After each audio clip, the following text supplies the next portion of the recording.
Olá, pequenos investidores, sejam muito bem-vindos ao canal. Pessoal, nesse vídeo eu vou comentar um pouco sobre o fundo imobiliário GGRC11. A gestão divulgou um novo relatório gerencial recentemente. Tem algumas atualizações aqui bem importantes para passar para vocês, também trazendo ali um pouco do portfólio, como se encontra hoje, a emissão de cotas que eles anunciaram há pouco tempo, também tem informação aqui nesse relatório. Enfim, trazendo aqui um resumo atualizado desse FII Base 10, que vem distribuindo um bom dividendo para os seus investidores, um pouco mais de 1% ao mês para a FII de tijolo dá um pouco de trabalho de conseguir, e para o tamanho do GGS é uma coisa até que me chama a atenção, né? Porque se a gente olha aí os grandes fundos imobiliários com 15, 20 imóveis, geralmente tem um yield ali de 0,80, 0,75, 0,85, aqui já está ali mais próximo a 1,05. Então é um ativo que vem me chamando a atenção o preço dele com esse dividend yield. Tem aí um não recorrente ou outro que vem ajudando esse resultado, isso é um ponto de atenção para estar sempre monitorando, mas o guidance até o final do ano a gente tem ali na faixa dos 10 centavos por cota.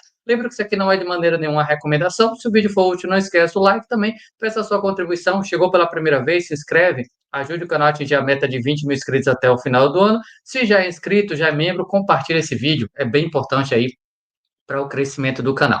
Ditos avisos e pedidos, vamos aqui para os destaques que a gestão colocou referente ao fundo, né? Informações do fundo aqui que a gente tem.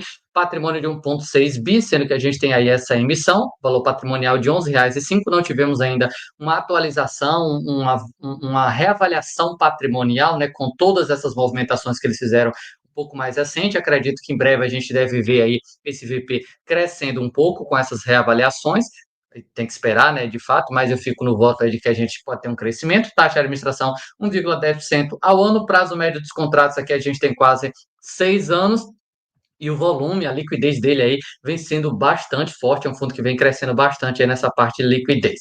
Aqui, pessoal, tem algumas movimentações que eles colocaram, tem um pouco do macro e algumas movimentações que ocorreram, mas para poder tentar passar um pouco melhor para vocês aqui, eu quero vir primeiro no portfólio e eu fecho o vídeo mostrando aqui essas atualizações que eu acho bem importante. Hoje nós temos aqui um fundo com 1,6 bi em imóveis, FIIs estratégicos aparece aqui com 228 milhões, disponibilidades mais aluguéis a receber 57,5, outras aplicações 67 milhões de reais. Tem alavancagem, a gente tem aqui obrigações de 50, mais CRI de quase 300 milhões. As taxas aqui, muitas delas são bem tranquilas, como é o caso desse 94 milhões de reais IPCA mais 6,5, mas nós temos algumas aqui um pouquinho salgadas. 100% do CDI, isso custa caro com essa taxa Selic nesses níveis. IPCA mais 9,5, IPCA mais 8,5. Na minha opinião, eu acharia muito mais vantagem dar fim nesses tais FIIs estratégicos, 228 milhões, e pré-pagar o máximo que puder aqui de dívida.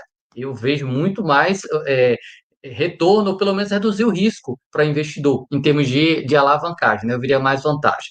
Mas essa é a foto que a gente tem, sendo que o fundo tem movimentações que estão acontecendo, então em breve a gente vai ver um fundo um pouco mais diferente aí, saldo devedor 280 milhões de reais, e perceba que vai caindo aí ao longo dos anos, mas a representação principal de redução acontece ali 2030 para frente, né? Que aí agora a gente só vai ter lá em 31, por exemplo, 43 milhões de reais. Fluxo aqui de pagamento, vocês podem ver 40 a 60 milhões na média. Lá em 2030 que a gente tem um valor bem maior para pagar. Aqui a gente tem um pouco da base de cotistas, cronograma de reajuste de receita de aluguel, quase todo mês tem alguma coisa, mas perceba que julho, agosto e setembro é bem relevante aqui em termos de reajuste. Como é um fundo indexado à inflação, deixa eu até colocar logo aqui, índice de reajuste 89% é IPCA, com IPCA média dos últimos 12 meses em torno de 5%, pode dar um bom crescimento aí na renda recorrente. Vencimento dos contratos, quase nada para 25, 27 é onde está a diferença, né? 26% da receita, sendo que muitos dos contratos dele é atípico. O fundo tinha ali mais uma tese 100% atípico. Há pouco tempo eles mudaram um pouco mais a linha, adicionar atípicos também dentro da carteira. Então, essa parte do atípico no vencimento do contrato é algo importante, porque dependendo do preço do metro quadrado, a gente pode ter um bom crescimento ou uma boa redução no preço ali do aluguel, mesmo que o inquilino permaneça, porque ele é reajustado anualmente aí pelo IPCA. E às vezes a gente tem valorização no local ou desvalorização muito maior do que, no caso da valorização, muito maior do que o IPCA. Então, esse vencimento lá de 27, eu acho que é algo bem relevante. Aqui a gente tem 59% logístico. Eu não gosto muito do industrial, para ser sincero para vocês. Eu acho um imóvel muito específico ali, em compensação, difícil o inquilino sair assim também, por conta desse imóvel mais focado ali para ele. E 19% ali aparece com híbrido. Ramo de atividade, comércio varejista 27%, alimentos e bebidas 21%, máquinas e equipamentos aparece ali com 19%, e os demais aqui já tem uma representação um pouco pequena. Preço por médio de locação, olha o que eu falei ali há pouco para vocês. A locação média do portfólio está cerca de 14% abaixo da média nacional, ou seja, a maior probabilidade é que, se as coisas continuarem no ritmo atual, né, a gente vai ter no vencimento desses contratos uma melhora no preço por metro quadrado, já que hoje ele está sendo negociado abaixo. Por isso que a parte do atípico ele traz essa segurança, mas ele não mostra bem a realidade do metro quadrado do local às vezes. E a gente vem tendo até nesse ano de 25, né, algumas boas notícias em relação a reajuste aí de contratos. Bom, depois de ter passado aqui esse resumo, pessoal, da situação foto, né, a foto do fundo hoje, eu quero vir aqui para as movimentações, para as notícias que eles trouxeram.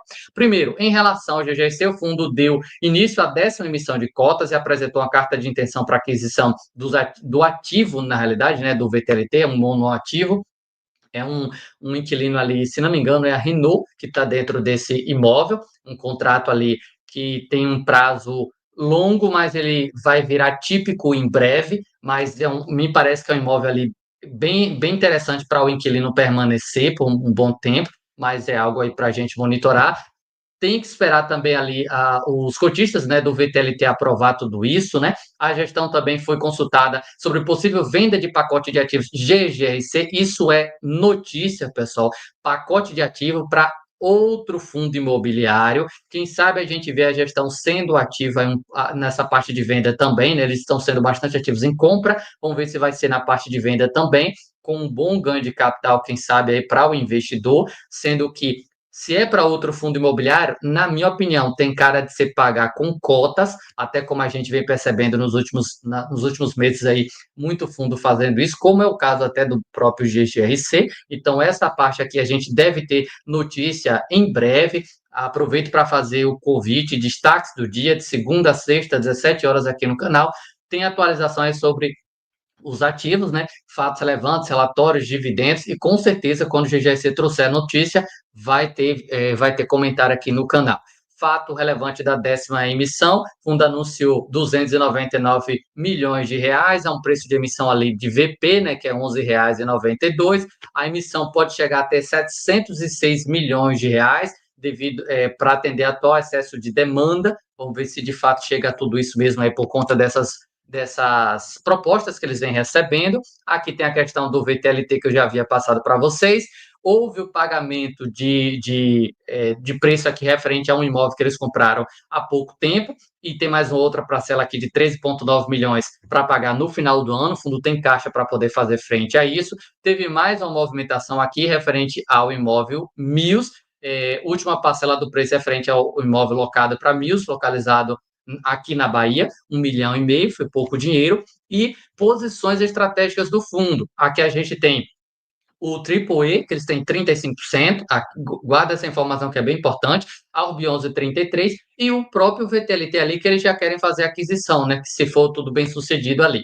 E aqui nós tivemos essa notícia, pessoal, que eu achei um pouco complexa essa movimentação. Na verdade, algumas movimentações eu tenho achado um pouco complexas aí para você monitorar no dividendo, no mês a mês, impacto e tudo mais, mas a operação, o ativo em si que eles querem aumentar a posição, eu gostei, porque é o AAA que tem ali dentro do BLMG. O fundo tem ali essa participação de 35%, e agora eles vão aumentar até cento e poucos milhões de reais. Como é um ativo, como o próprio nome, né, AAA, um imóvel de altíssima qualidade, um dos melhores ativos que a gente tem aí, pelo menos na região dele, e adicionar isso para dentro do portfólio eu vejo vantagem. Melhor do que comprar um imóvel pequenininho ali, que seja mais ou menos, aqui eles estão comprando um negócio de altíssima qualidade.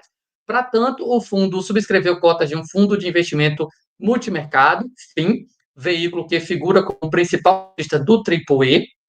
A forma de pagamento: 67 milhões de reais já subscritos na 9ª emissão de cotas, 20 milhões de reais a serem pagos com recursos financeiros até o final de agosto, 20 milhões de reais, e sendo que esses 20 milhões, aqui que começa a ficar um pouco mais complexo na operação, porque não foi pago tudo em cotas, é uma parte em cotas, uma parte em dinheiro, uma parte que vai ser um aporte adicional aí, sendo que lá na frente eles vão decidir como é que fica essas movimentações aí de aporte adicional e conversão de cotas ou não, sendo que os 20 milhões que eles estão pagando, a parcela ela terá uma remuneração de PCA mais 11 pelo prazo de 24 meses. Então, o fundo paga 67 com cotas, 20 milhões em dinheiro, sendo que esse dinheiro vai ser remunerado por 2 anos ali em PCA mais 11. Logo, isso infla um pouquinho ali a receita, né? Porque é só por um certo tempo. E que remuneração, né? IPCA mais 11.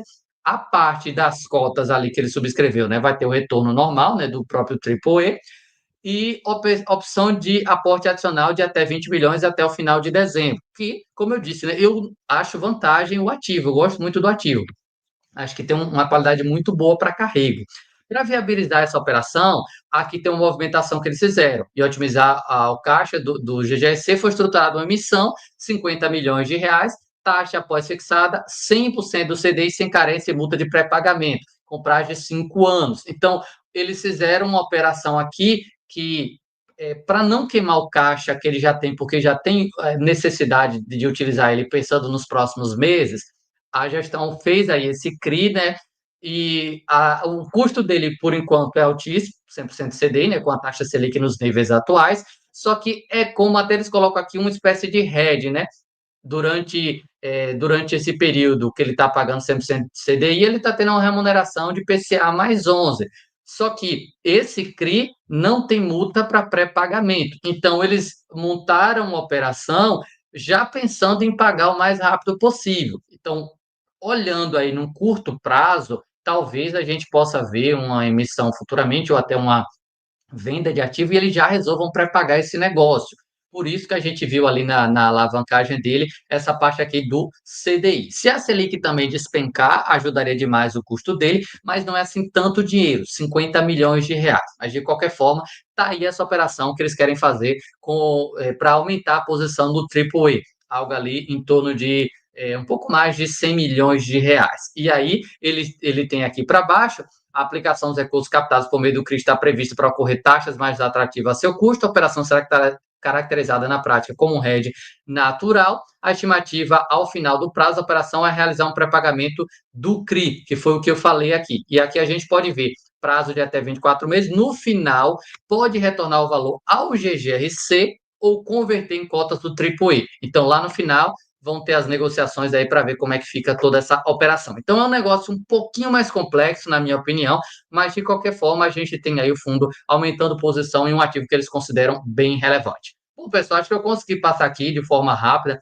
todas as atualizações ou as principais atualizações desse relatório gerencial. Espero ter ajudado. Peço agora a sua contribuição mais uma vez. Se ainda não deixou seu like, não se inscreveu, ajude o canal a continuar crescendo, compartilhe o vídeo, que é bem importante aqui.